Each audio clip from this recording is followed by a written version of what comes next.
Hello everyone, welcome to the chemistry times. हम discuss कर रहे थे DSSB TGT नेचुरल साइंस के PYQ क्वेश्चन को, तो उसी सीरीज़ को हम कंटिन्यू करते हैं।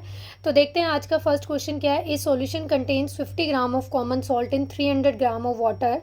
Calculate the concentration in terms of mass by mass percentage of the solution. देखो यहाँ पर आपको सॉल्यूशन की mass by mass percentage calculate करनी है। अब सॉल्यूशन में हमें पता ही है दो कंपोनेंट होते हैं। सॉल्यूशन देखो कैसे बनता है भाई। सॉल्यूशन जो होता है उसमें दो कंपोनेंट होते हैं।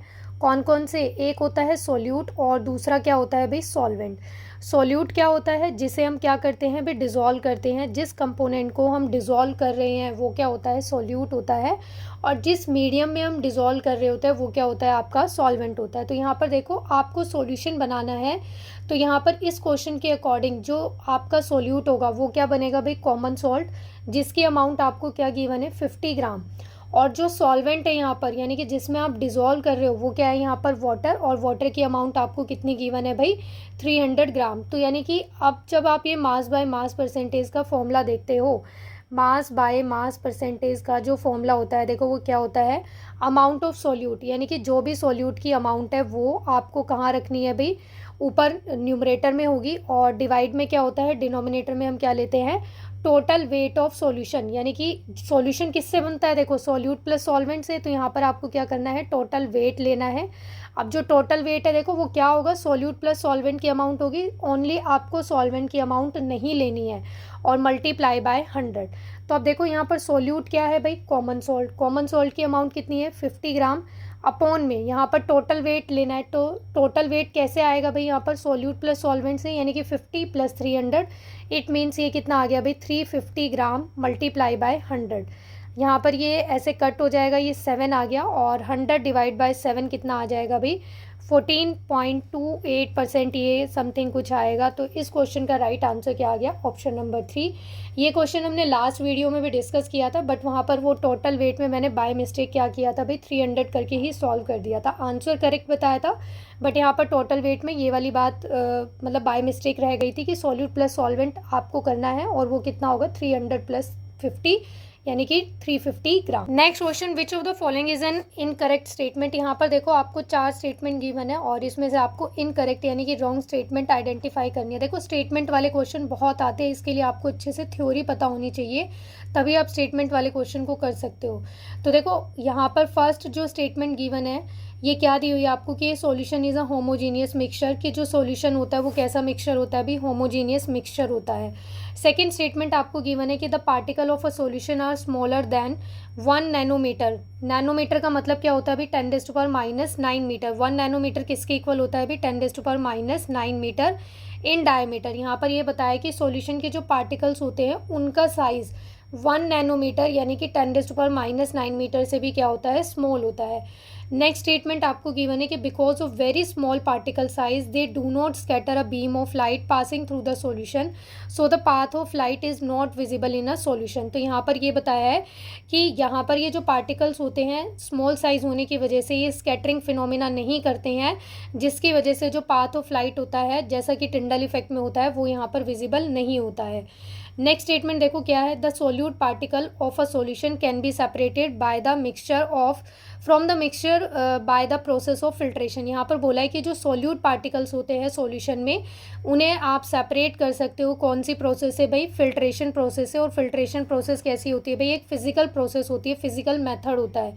तो देखो यहाँ पर आपको ये जो चारों स्टेटमेंट गिवन है ये रिगार्डिंग द सॉल्यूशन गिवन है कि सॉल्यूशन की प्रॉपर्टीज़ क्या होती है। तो अब हम यहाँ पर एक बार डिफरेंट टाइप ऑफ सॉल्यूशन देखते हैं, उनकी प्रॉपर्टीज़ को देखते हैं, और फिर यहाँ पर चेक करेंगे कि कौन सा स्टेटमेंट आपको इनकरेक्ट दिया हुआ है। तो देखो सॉल्यूशन जो होते हैं उसे आप बेसिकली 3 कैटेगरी में कैटेगराइज कर सकते हो: ट्रू सॉल्यूशन, कोलाइडल सॉल्यूशन और सस्पेंशन। तो जो अगर हम बात करें ट्रू सॉल्यूशन तो इसका मतलब सॉल्यूशन ही है। और ये भी मैंने अभी आपको बताया था कि सॉल्यूशन के 2 पार्ट होते हैं। सॉल्यूशन जो होता है वो होमोजीनियस मिक्सचर तो होता है, बट उसके 2 कंपोनेंट होते हैं। कौन सा? एक होता है भाई क्या? एक होता है आपके पास सॉल्यूट, और दूसरा क्या होता है भाई आपके पास? वो होता है सॉल्वेंट। तो जो सॉल्यूशन होता है उसी को ही आप यहाँ पर क्या देखते हो? ट्रू सॉल्यूशन भी बोल सकते हो।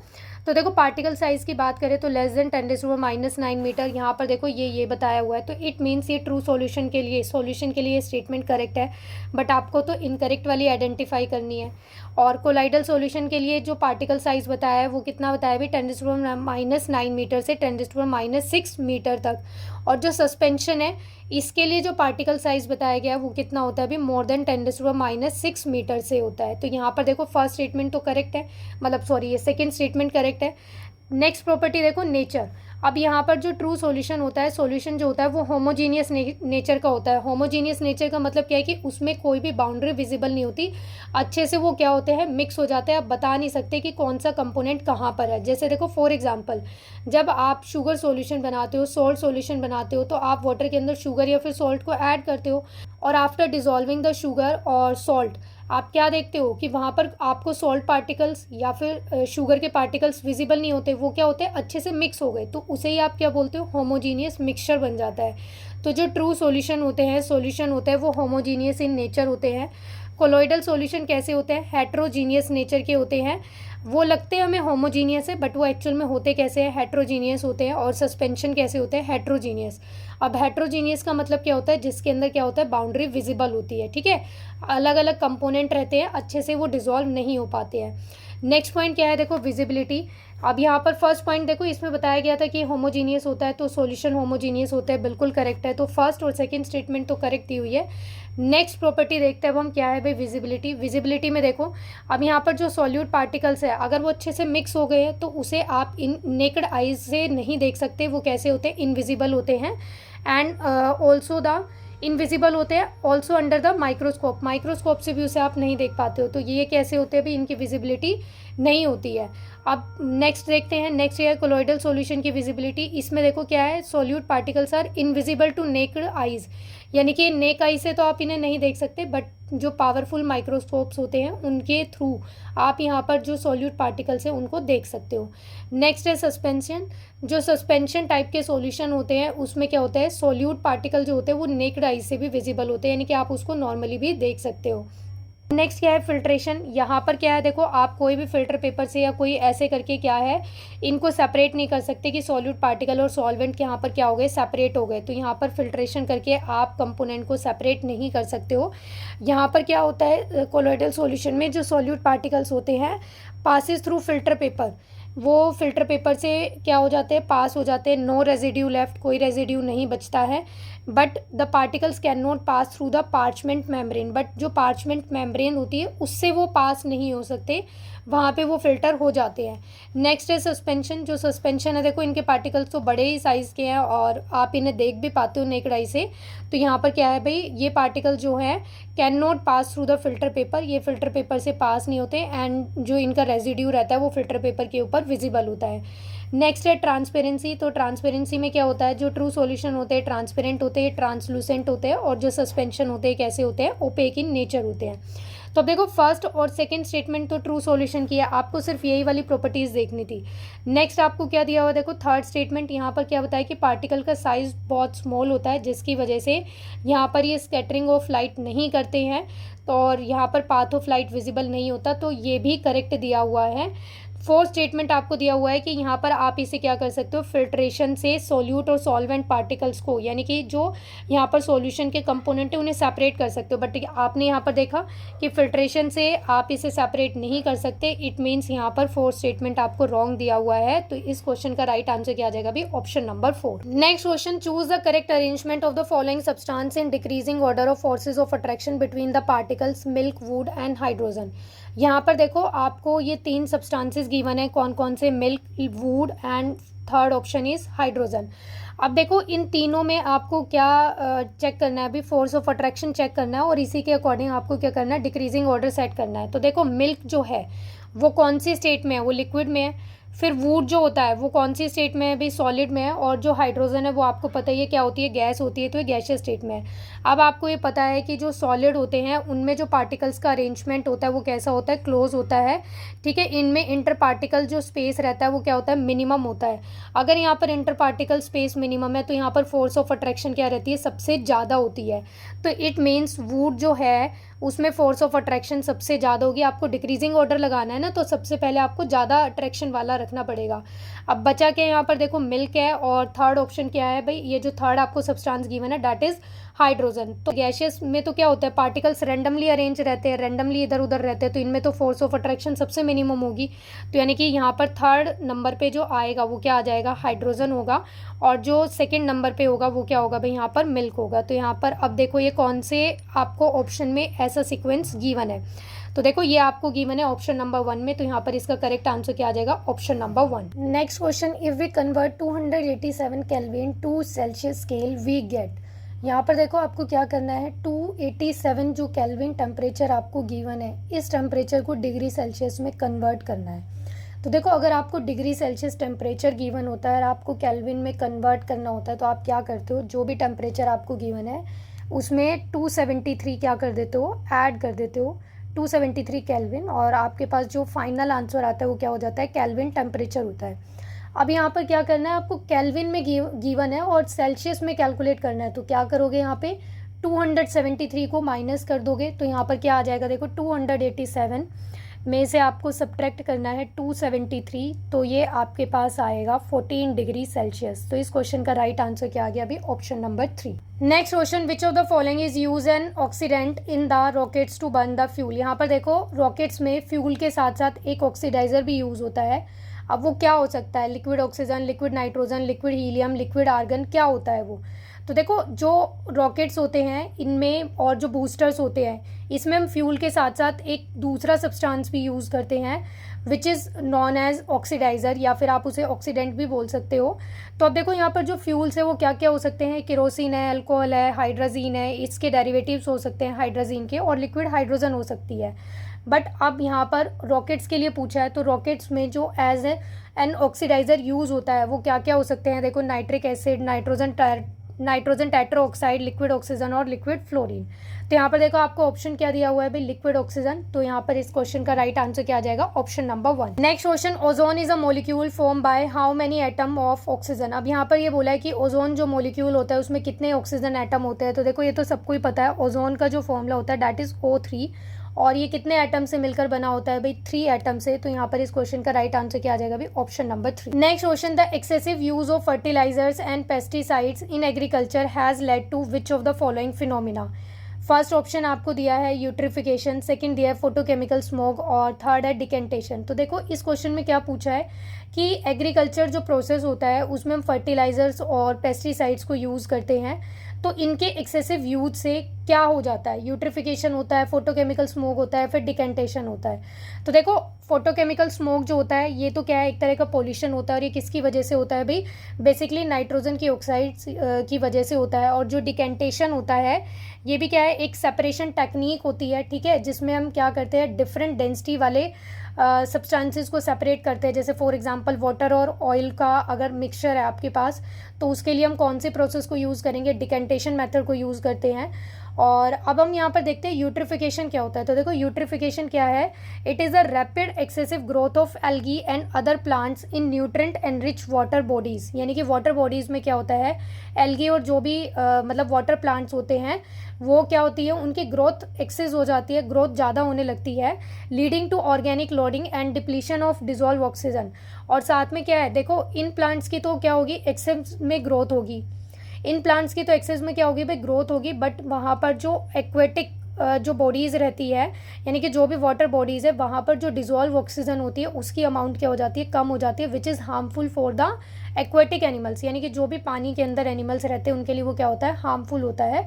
तो यहाँ पर देखो यही बोला है कि एक्सेसिव यूज़ ऑफ फर्टिलाइजर्स और पेस्टिसाइड्स, इनकी वजह से क्या होता है, तो क्या होता है भाई, यूट्रिफिकेशन होता है। तो देखो ओनली फर्स्ट करेक्ट है, तो ये फर्स्ट किस में दिया हुआ, देखो ऑप्शन नंबर 1 में, तो ये इसका क्या हो गया भाई, correct answer. Next question, the main layer of atmosphere from the surface of earth up to 10 kilometre is called.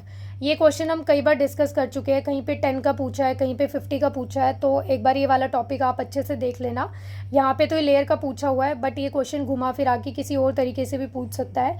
तो जो अप टू 10 किलोमीटर या फिर 12 भी हो सकता है, 18 भी हो सकता है, अप्रोक्सीमेटली आप 20 लगा सकते हो, यहाँ तक क्या होता है भाई, ट्रोपोस्फेयर होता है। तो इस क्वेश्चन का राइट आंसर क्या आ गया, ऑप्शन नंबर 1 ट्रोपोस्फेयर। तो देखो ट्रोपोस्फेयर क्या है, 0 to 10 किलोमीटर है, और जो ज़्यादातर अर्थ का एटमॉस्फेयर रहता है including the wind and most clouds exist in this layer. फिर नेक्स्ट क्या होता है भाई, स्ट्रेटोस्फेयर होता है। ये कहाँ से कहाँ तक होता है, 10 to 50 किलोमीटर तक होता है। और ये जो स्ट्रेटोस्फेयर होता है, इसी में क्या होती है, ओजोन लेयर ब्लॉक्स होते हैं, which blocks much of sun radiation, यानी कि यहीं पे क्या होती है, ओजोन लेयर होती है, जो क्या करता है भाई, सन से जो यूवी रेडिएशन आती है उसको ब्लॉक करता है। नेक्स्ट है मीजोस्फेयर। मीजोस्फेयर कहाँ से कहाँ तक होता है भाई, 50 से 85 किलोमीटर तक होता है। और मोस्ट स्पेस डेब्रीज एंड मेटेओर्स जो होते हैं burn up this level before reaching earth surface, यानी कि अर्थ सरफेस तक आने से पहले वो यहाँ तक क्या हो जाते हैं, बर्न हो जाते हैं। नेक्स्ट है थर्मोस्फेयर। इसकी जो रेंज होती है वो कितनी है भाई, 85 से 600 किलोमीटर तक है। और इससे नेक्स्ट जो लेयर है वो क्या है भाई, एक्सोस्फेयर। और ये कहाँ तक होती है भाई, 600 से 10,000, यानी कि अप टू मतलब जहाँ तक भी हो सकता है उतने किलोमीटर तक होती है। तो ये बेसिकली 5 लेयर्स को हम पढ़ते हैं। तो यहाँ पर इस क्वेश्चन का राइट आंसर क्या था भाई, option number 1। Next question, the hardness of water is due to the presence of salt of which of the following. यहाँ पर देखो ये बोला है कि जो वाटर की हार्डनेस होती है वो कौन से आयंस की वजह से होती है, कौन से सॉल्ट की वजह से होती है। फर्स्ट है मैग्नीशियम एंड पोटाशियम के सॉल्ट, सेकंड ऑप्शन आपको दिया है कैल्शियम एंड मैग्नीशियम के सॉल्ट, एंड थर्ड ऑप्शन है पोटाशियम एंड कैल्शियम के सॉल्ट्स, एंड फोर्थ ऑप्शन आपको दिया है पोटाशियम एंड सल्फर के सॉल्ट्स। तो यहाँ पर इस क्वेश्चन का राइट आंसर क्या है भी, ऑप्शन नंबर 2। जो हार्डनेस होती है वो वाटर की किसकी वजह से होती है भी, कैल्शियम एंड मैग्नीशियम के सॉल्ट्स की वजह से होती है। और जो हार्डनेस है वो भी 2 तरीके की होती है, 2 कैटेगरी में हम हार्डनेस को कैटेगराइज कर सकते हैं। First one is temporary hardness and second is permanent hardness. तो देखो टेम्परेरी हार्डनेस में क्या होता है, ये होता है due to the presence of bicarbonate of calcium and magnesium. होते तो यहाँ पर भी सॉल्ट किसके हैं, कैल्शियम और मैग्नीशियम के हैं, बट यहाँ पर ये क्या होते हैं, बाई कार्बोनेट्स होते हैं। जो परमानेंट हार्डनेस होती है वो क्या होती है भी, वो क्लोराइड्स और सल्फेट्स होते हैं, किसके भाई, कैल्शियम और मैग्नीशियम के होते हैं। तो देखो दोनों में कैल्शियम और मैग्नीशियम ही है, बट सॉल्ट्स का नेचर डिफरेंट है। ये बाई कार्बोनेट्स है और ये क्या होते हैं भाई, क्लोराइड्स ऑफ सल्फेट्स होते हैं। ओके। और जो टेम्परेरी हार्डनेस होती है उसे आप बॉइलिंग करके रिमूव कर सकते हो, बट जो परमानेंट हार्डनेस होती है ये रिमूव करना हार्ड होता है, तो इसको आप बॉइलिंग से रिमूव नहीं कर सकते हो। नेक्स्ट देखो क्या है, जो हार्डनेस होती है टेम्परेरी वाली, इसको रिमूव करना इजी होता है, तो ये चीप मेथड से, मतलब चीप प्रोसेस होती है ये।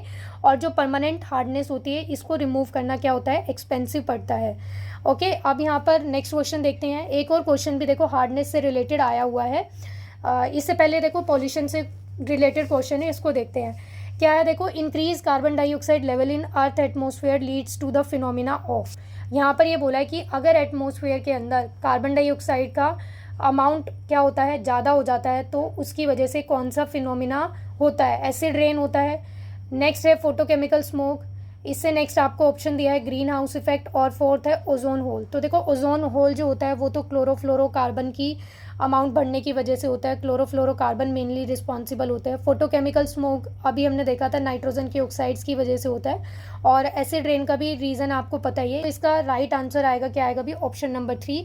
अगर कार्बन डाइऑक्साइड की जो कंसनट्रेशन है, अमाउंट है, अगर वो एटमॉस्फेयर में इंक्रीज हो जाती है तो टेम्परेचर भी इंक्रीज होता है, और साथ में इस इफेक्ट को हम क्या बोलते हैं भाई, ग्रीन हाउस इफेक्ट बोलते हैं। Next question, which of the following is not a domestic source of soil pollution. यहाँ पर देखो इस क्वेश्चन में सॉइल पॉल्यूशन का जो डोमेस्टिक सोर्स नहीं होता है वो पूछा है।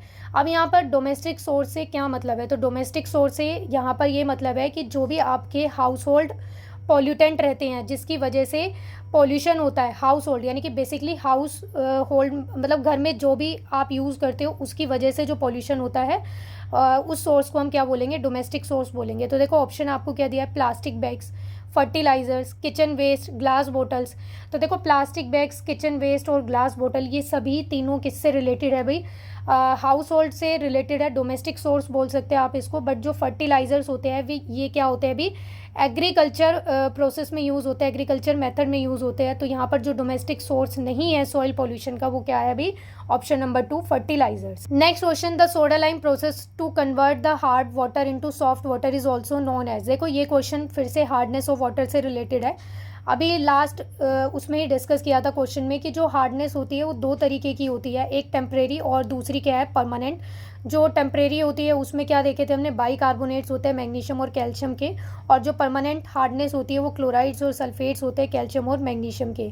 अब अगर हम बात करें रिमूवल की, तो यहाँ पर देखो मैं एक बार थोड़ा ऊपर से डिस्कस कर लेते हैं कि कौन कौन से मेथड्स को हम यूज़ करते हैं टेम्परेरी और परमानेंट हार्डनेस को रिमूव करने के लिए। तो फर्स्ट जो मेथड यूज़ करते हैं वो है बॉइलिंग। ये किसके लिए करते हैं अभी, टेम्परेरी हार्डनेस को रिमूव करने के लिए। तो बॉइलिंग में हम क्या करते हैं, जो भी वाटर है उसको सिंपली क्या करते हैं, बॉईल करते हैं। और नेक्स्ट जो मेथड है वो कौन सा है भाई, टेम्परेरी हार्डनेस को रिमूव करने का, क्लैर्क्स मेथड। इसमें हम क्या करते हैं, जो भी हार्ड वाटर होता है उसको ट्रीट करते हैं स्लेक लाइम या फिर आप बोल सकते हो लाइम वाटर के साथ, to remove the temporary hardness.